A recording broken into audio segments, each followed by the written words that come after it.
one cannot make a comparison to, frankly, any presidential election, Kim, and that is the numbers are always much higher in a presidential election than other races. But I want to go back to the changing face of the city and the region, because that's really where you're going to have your long-lasting effect. By not having the significant numbers that were previously here, that is going to change the dynamics politically of this city.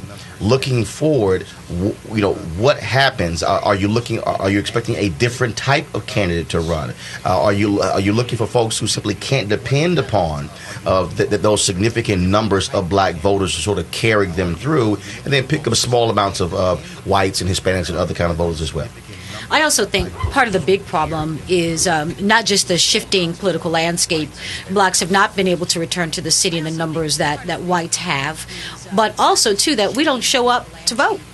I mean, voter turnout amongst blacks is what, 20%, sometimes less than 20%. So you have an eroding population, people who have not been able to return, but then the ones who are here are actually not showing up to vote.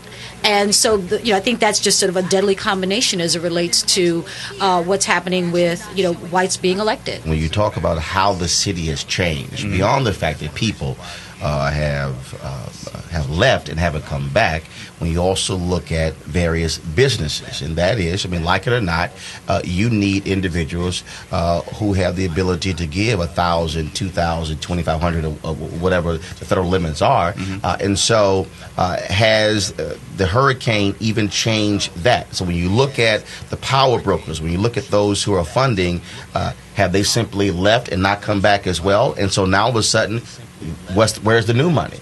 What are you now depending upon to actually drive elections in the city?